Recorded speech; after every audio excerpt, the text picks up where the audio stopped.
Cuando venimos a Cristo debemos saber que hay dos reinos y que estos están en conflicto entre sí. Siempre hemos estado en alguno de ellos.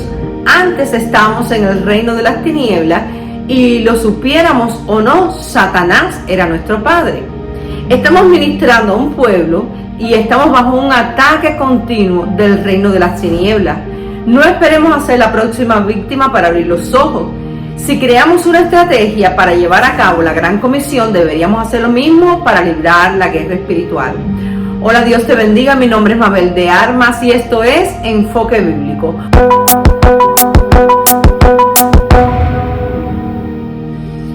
En el libro de Colosenses 1, del 13 al 14 dice: el cual nos ha librado de la potestad de las tinieblas y trasladado al reino de su amado Hijo, en quien tenemos redención por su sangre y perdón de pecado. ¿Cómo se define la guerra espiritual? Generalmente estos sectores de la iglesia conciben el conflicto espiritual como una lucha contra los poderes invisibles del mal, de los que son identificados como demonios, ángeles caídos, huestes espirituales malignas, emisarios y agentes espirituales de Satanás. ¿Cuál es la diferencia entre guerra espiritual y batalla en la Biblia? La guerra es entre países o naciones, mientras que las batallas es donde los soldados o ejércitos luchan. La batalla es el combate entre ejércitos. Para nosotros como cristianos es importante ser conscientes de que hay una guerra entre dos reinos, el reino de Dios y el reino de Satanás. Dice Mateo capítulo 11 verso 12: desde los días de Juan el Bautista hasta ahora el reino de los cielos sufre violencia y los violentos lo arrebatan. Cuando Daniel estuvo ayunando por 21 días, se le apareció un ángel y le dijo, Daniel 10 del 12 al 14, entonces le dijo: Daniel, no temas, porque desde el primer día que dispusiste tu corazón a entender y a humillarte en la presencia de tu Dios, fueron oídas tus palabras, y a causa de tus palabras yo he venido. Mas el príncipe del reino de Persia se me opuso durante 21 días, pero he aquí Miguel, uno de los principales príncipes, vino a ayudarme y quedé allí con los reyes de Persia. He venido para hacerte saber lo que ha de venir a tu pueblo en los postreros días, porque la visión es para esos días. ¿Qué son los principados y cómo trabaja? Un principado es una forma de gobierno en la que el jefe de Estado es un príncipe. No debemos ignorar que tenemos un adversario y que Satanás y sus demonios, que son un ejército bien organizado, están aquí en la tierra. Ahora, ¿quiénes son esos? Ezequiel capítulo 28, a partir del verso 12, cuenta que Satanás se creyó tan hermoso que quiso ser como Dios. Fue un querubín y era protector del trono de Dios. Este arrastró a la tercera parte de los ángeles con él, y algunos fueron llevados a prisiones de oscuridad. Estos son los encargados de levantarse contra nosotros, que somos, como dice la Biblia, un poco menor que los ángeles. Por tanto, en el segundo cielo hay una batalla, porque estos no quieren que nosotros seamos bendecidos. Los cristianos debemos reconocer que el seguidor de Cristo está en conflicto con el mundo, con la carne y con el diablo. Los creyentes no hacen esta afirmación con temor, dado que el apóstol Juan nos asegura que el que está en ustedes es más poderoso que el que está en el mundo, primera de Juan 4:4. Y además el que es nacido de Dios no está en pecado. Jesucristo, que nació de Dios, los protege y el maligno no los toca. Primera de Juan 5:18. El creyente en quien habita y quien capacita el Espíritu Santo es más que vencedor. Romanos 8, del 31 al 39. ¿Qué pues diremos a esto? Si Dios es por nosotros, ¿quién contra nosotros? El que no escatimó a su propio Hijo, sino que lo entregó por todos nosotros, ¿cómo no nos dará también con él todas las cosas? ¿Quién acusará a los escogidos de Dios? Dios es el que justifica. ¿Quién es el que condenará? Cristo es el que murió, más aún el que también resucitó y que además está en la diestra de Dios, el que también intercede por nosotros. ¿Quién nos separará del amor de Cristo? ¿Tribulación, angustia o persecución o hambre o desnudez o peligro o espada, como está escrito? Por causa de ti somos muertos todo el tiempo, somos contados como ovejas de matadero. Antes en todas estas cosas somos más que vencedores por medio de aquel que nos amó. Por lo cual estoy seguro de que ni la muerte, ni la vida, ni ángeles, ni principados, ni potestades, ni lo presente, ni lo porvenir, ni lo alto, ni lo profundo, ni ninguna cosa creada nos podrá separar del amor de Dios que es en Cristo Jesús, Señor nuestro. Sin embargo, esa convicción no es una licencia para tomar a la ligera los desafíos presentados por la oposición continua al reino de Dios. Los seguidores de Cristo deben recordar que nuestra lucha no es contra seres humanos, sino contra poderes, contra autoridades, contra potestades que dominan este mundo de tinieblas, contra fuerzas espirituales malignas en las regiones celestes. Desde la caída en el pecado, en Génesis 3, del 1 al 19, el diablo se ha opuesto al cumplimiento del propósito de Dios por parte de la humanidad.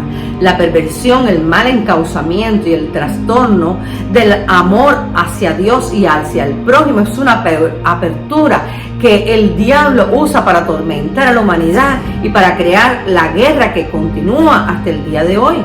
En Apocalipsis capítulo 12, verso 17 dice: entonces el dragón se llenó de ira contra la mujer y se fue a hacer guerra contra el resto de la descendencia de ella, los que guardan el mandamiento de Dios y tienen el testimonio de Jesucristo. La triada, el mundo, la carne y el diablo son enemigos muy poderosos que si no buscamos a Dios y los resistimos, entonces estaremos derrotados. La Biblia dice en Santiago 4:7: someteos pues a Dios, resistir al diablo y huirá de vosotros. No podemos ignorar las maquinaciones del diablo. En 1 de Pedro 5, del 8 al 9 dice: sed sobrios y velad, porque vuestro adversario el diablo anda como león rugiente alrededor buscando a quien devorar, al cual resistid firmes en la fe, sabiendo que los mismos padecimientos se van cumpliendo en vuestros hermanos en todo el mundo. En Efesios 6, del 10 al 18 dice: por lo demás, hermanos míos, fortaleceos en el Señor y en el poder de su fuerza. Vestíos de toda la armadura de Dios para que podáis estar firmes contra las acechanzas del diablo. Porque no tenemos lucha contra sangre y carne, sino contra principados, contra potestades, contra los gobernadores de las tinieblas de este siglo, contra huestes espirituales de maldad en las regiones celestes. Por tanto, tomad toda la armadura de Dios para que podáis resistir en el día malo, y habiendo acabado, estad todos firmes. Estad pues ceñidos vuestros lomos con la verdad, vestíos con la coraza de justicia, calzaos los pies con el apresto del evangelio de la paz, y sobre todo tomar el escudo de la fe, con que podáis apagar todos los dardos del maligno. Tomad el yelmo de la salvación y la espada del Espíritu, que es la palabra de Dios, orando en todo tiempo, con toda oración y súplica en el Espíritu, y velando en ello con toda perseverancia y súplica por todos los santos. ¿Significa esto que como cristianos vamos a tener batallas espirituales? Por supuesto, nosotros somos soldados de Jesucristo. Pablo decía a Timoteo que nosotros militamos, y le dijo: tú pues sufre penalidades como buen soldado de Jesucristo. Ninguno que milita se enreda en los negocios de la vida a fin de agradar a aquel que lo tomó por soldado. Segunda de Timoteo capítulo 2, versos del 3 al 4. Cuando la iglesia se levanta a pelear la buena batalla de la fe, entonces puedes decir: tenemos este tesoro en vaso de barro para que la excelencia del poder sea de Dios y no de nosotros, que estamos atribulados en todo, mas no angustiados, en apuro, mas no desesperados, perseguidos, mas no desamparados, derribados, pero no destruidos. Segunda de Corintios 4, del 7 al 9. ¿Por qué? Porque si Dios es por nosotros, ¿quién contra nosotros? La iglesia de hoy en día está siendo atacada como nunca antes. El diablo se ha levantado de una manera furiosa, sabiendo que le va quedando poco. Nunca antes la humanidad había sido tan atacada. Algunas noticias cristianas de esta semana dicen: Rusia ataca cruelmente la libertad religiosa. En Suecia se autoriza la quema de Biblias en una protesta. La famosa cantante Karol G tuerce en una canción el Salmo 91. Publican la película de Barbie con mensajes tóxicos a los niños de la agenda LGBT. Una pastora presbiteriana dice que abortar es una bendición y que no es pecado. La nueva inteligencia y la Biblia hace que las personas hablen con personajes bíblicos. En China se está reescribiendo la Biblia y ponen a Jesucristo como un asesino. Ahora pues, hay un escándalo de una famosa película que se llama Voces de Libertad y que se ha tenido que levantar un católico para denunciar lo que está pasando con los niños en este mundo. Las escuelas están enseñando mal a los niños, tomándose atribuciones que no le pertenecen por encima de toda la autoridad de los padres. Mira, mis amados hermanos, la iglesia tiene que despertarse. Ya debemos de estar preparados, levantarnos, orar y predicar la palabra de Dios. En el libro de Primera de Pedro, capítulo 5, verso del 10 al 11, dice: mas el Dios de toda gracia, que nos llamó a su gloria eterna en Jesucristo, después que hayáis padecido un poco de tiempo, Él mismo os perfeccione, afirme, fortalezca y establezca. A Él sea la gloria y el imperio por los siglos de los siglos. Amén. No olvidemos que Jesucristo vino a deshacer las obras del diablo, pero que la iglesia tiene un papel preponderante en este mundo. La iglesia tiene que levantarse y predicar el evangelio. La iglesia tiene que proclamar la verdad y ganar las almas para Cristo. Si este video te gustó, mi amado hermano, compártelo. Suscríbete, dale a la campanita para que no te pierdas ninguno de nuestros videos. Y recuerda, Maranata, Cristo viene pronto. Dios te bendiga, Dios te guarde. Amén.